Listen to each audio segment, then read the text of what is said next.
In this video, you're going to learn how to transform photos that look like this into this using just one lamp. What's up fam, it's Creative Sav here and welcome to another episode of Tutorial Tuesday.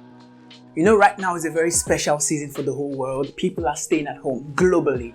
Creatives are staying in their house for the first time and people are getting bored. People don't know what to do. And then I came up with a bright idea. How can I create something really cool that really stands out from my house, from my room, without having any special equipment?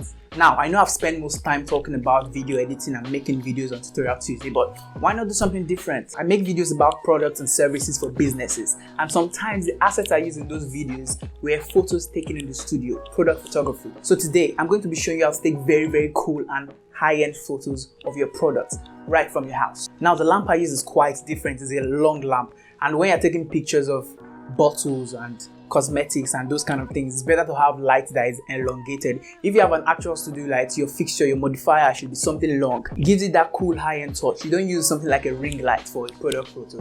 Use something long, slim, sexy. So there are 7 steps to get this done and I'm going to go through every single one of them with you right now. Number 1, clean the products. Now it sounds very simple, but if you don't take the time to clean your product and make it shine and make it very sleek, when you take your pictures and bring everything into editing, you're going to notice some crazy dust and stains everywhere.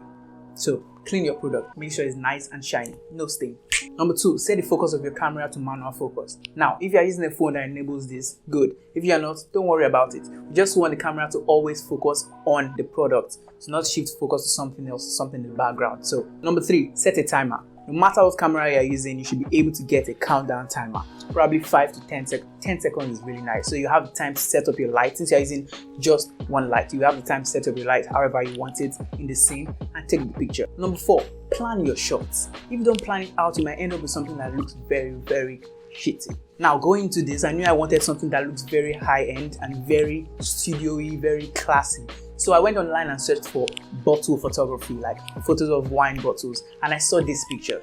It looks so nice. I was like, I need to do that or something like that, and that was the concept I was going for. So depending on the look you are going for, you're going to have to shift the light in various directions. The 5 shots you want to get when you're taking a picture of a bottle like this is the right edge light shot, the left edge light shot, the shot of the cap, the shot of the label, and the backlight. Now these are 5 different shots that we are going to composite at the end in Photoshop. Don't be afraid, it's going to be really simple, really easy. Just stick with me. But before you start taking shots, make sure your camera settings are set right. Because the look we are going for isn't high key, it's not bright and lively like some of these pictures, but this is dark and very low key and very high contrast. So try as much as possible to make the background as dark as possible. Also try to make the room as dark as possible. If you're not shooting with the camera where you can adjust the settings manually and you're probably using your phone to take this picture, try as much as possible to close all the windows, close all the doors and make sure the room is as dark as possible. But if you're using your digital camera, you can set the aperture to be something like f8.0, something very small, so not enough light goes into the camera and the picture doesn't look very bright, it looks dark. And you can also adjust your ISO, bring it down very low, make your shutter speed very fast. So you just want to get a very dark picture, so the light will be the only light source coming in. So take your right edge light, that's basically the highlight that pulls down from the right side. The light that's just shining, as you can see. You have to take your lamp and move it to the right side. Now make sure you're always looking into your camera to see exactly what you are doing. So when you get the perfect shot, you can take your picture. I was continually testing and checking to see, taking different pictures. Taking about 5 to 10 pictures will give you enough things to work with in post. Now when you look in your screen and you get the right framing, the look you are going for, take your picture. Remember to set a timer, hold the light, then boom. It looks really nice, yeah? Now you have to do that for the other side. Try as much as possible to make the pictures very symmetrical because that's what you're going for. To have a symmetrical highlight around the bottle. As you did the first time, just test it out, see which direction works, and when you get your framing, snap. Now for the cap light, this is very simple, depending on the look you are going for. Like I wanted something very sleek and very tiny highlights of light on the cap. I didn't want the whole thing to show, I just wanted it to pop and show that the cap is there. If you don't do that, everything will be dark. And that was the look I was going for. So what I did was carry the lamp and just take it above the cap light. Just take a picture. I took different directions just to see the kind of image that would turn out and pick the one I really like.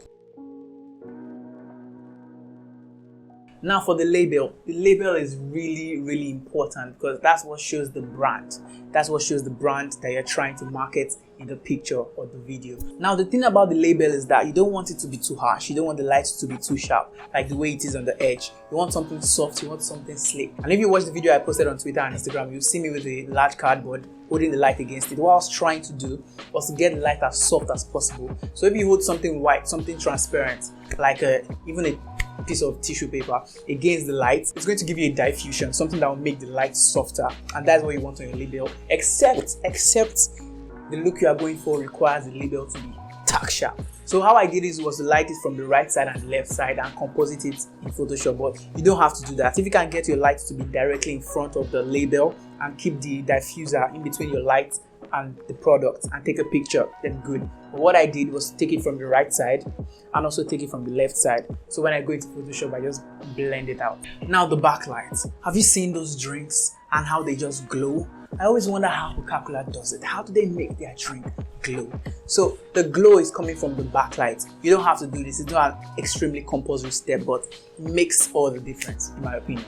It's just a little detail. So how I did this was very simple. I took the light and put it behind the product. I took it and I put it downwards to shoot downwards to the bottom of the bottle. That was the kind of look I was going for. I wanted it to glow, and as you can see, it glowed. I never expected it to go like this and have this weird angular look, but then I like it. I like how it came out. So just play with it however you like it, however you want it to come out. Just play around with it. I'm sure you'll get something nice. So after you've done all this, you've taken your shot, we are good to go into Photoshop. Compositing. Now this isn't really difficult, but if you have never used Photoshop before and you want some introductory tutorial, I made a tutorial, a 20-minute long tutorial breaking down Photoshop from the beginning to the end. It's very, very nice. You should check it out if you're interested. Now without any further ado, let's go into Photoshop and do some compositing.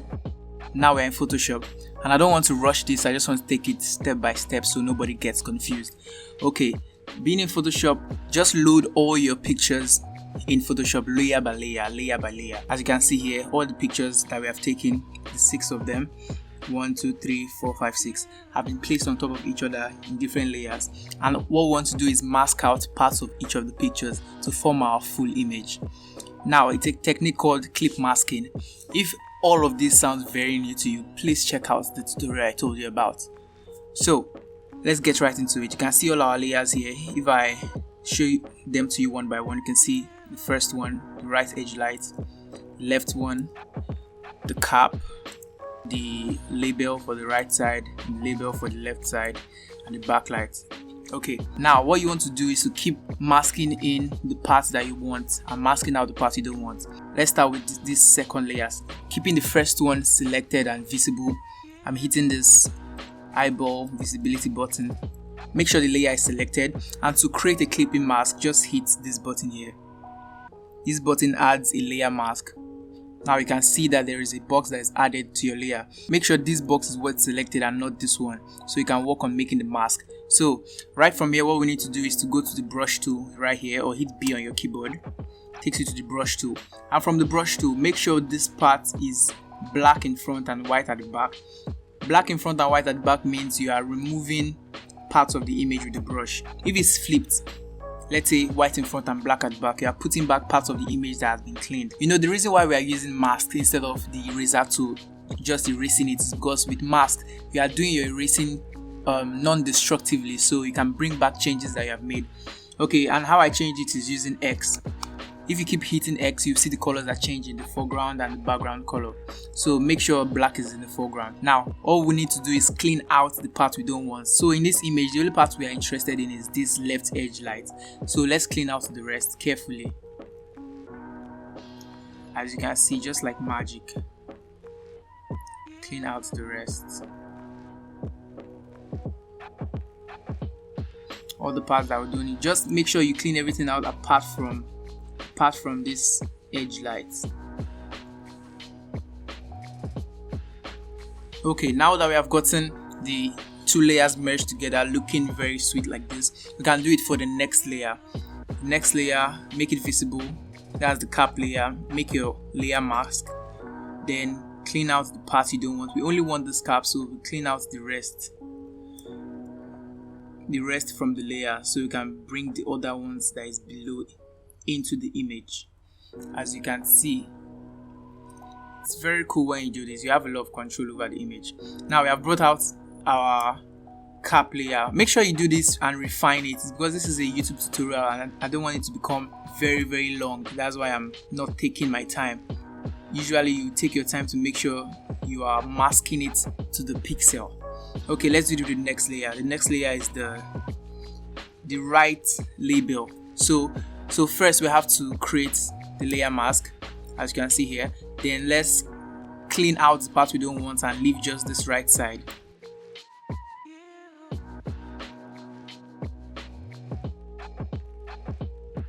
As you can see, it looks more appealing. What I was saying earlier, this is harsh lighting. Look, you can see all the depths and all the crevices in the bottle. All the imperfections are very obvious, but when you use soft lighting, it looks so pretty, so beautiful. Now let's wait for the next layer, the left side. Create your layer mask and clean the right side out of this one.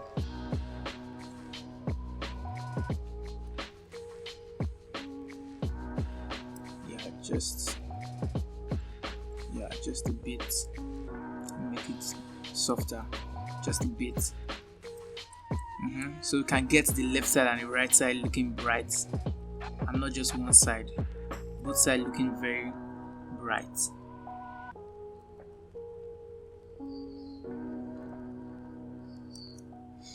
So zoom out. To zoom out, you press Ctrl minus. To zoom in, press Ctrl plus. If you have done the tutorial, you would know what I'm talking about.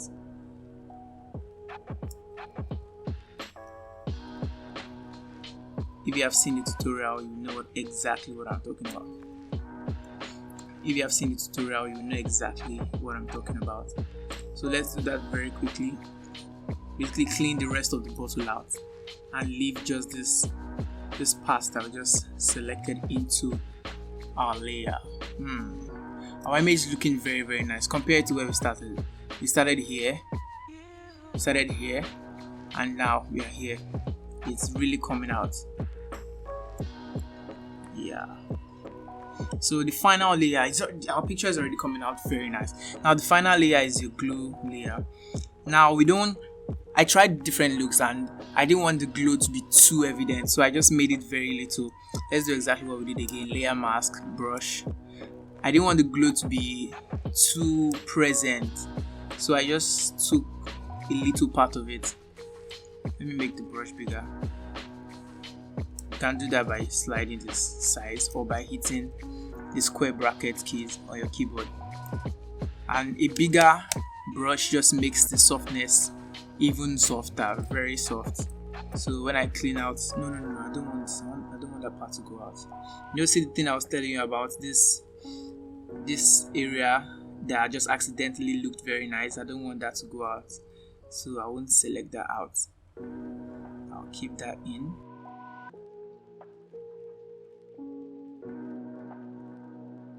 Okay, we can see we already have our picture ready. Now there are several ways you can select this thing out. The better and easier way to do it is to take a picture. The better and easier way to do it is to take a picture against a white background, so you can easily make the selection. But since we didn't do that earlier, what we can do is to paint the background black. So click back on the layer, not the layer mask now. We're on the layer mask, click on the layer. You can see all the masks we have made right here. So on this layer, the top layer, let's paint on the top. So on this layer, the top layer, let's paint on a black color. Okay. Yeah, to tell you to rasterize. I can't start explaining what rasterization is. Please watch the Photoshop tutorial. Since we are doing this so crudely, to be able to do that effectively, let's just make the selection, the masking part for this top layer to be very close to the bottle, exactly how we like it. So I won't waste everyone's time here. Let's just do that really fast. I'm going to fast forward it while I'm basically painting back part of this image, this top one. Since it's dark already, I just need to paint around it.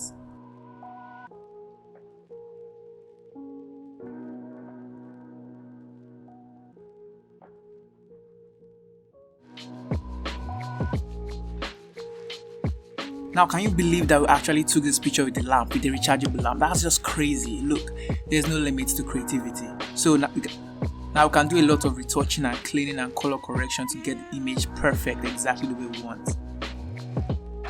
And here you go, you have a perfect image, looking beautiful. Alright guys, thank you so much for listening. I know this tutorial was kind of long because normally I don't make very long tutorials, but this was kind of in-depth, so I had to go very deep. I hope you learned something and I want you to try it out. Seriously, try it out. Tell me if it worked out, tell me if it didn't work out, tell me the challenges you had, tell me in the comments, anything, any problem you come up with. I'm going to reply you super fast. And tag me at The Creative Sav on Instagram. Try it out, make a picture, make something very cool, post it online, post it on Instagram at The Creative Sav. I would like to see it. Until next time, I hope you guys are staying safe, stay creative. This is not the period to just be sleeping on everything you have to do. Be creative, get work done in this period. It's going to be the best opportunity in your life to actually get stuff done and learn some really cool stuff. So I'll catch you in the next video. Until then, I love you guys. Mwah.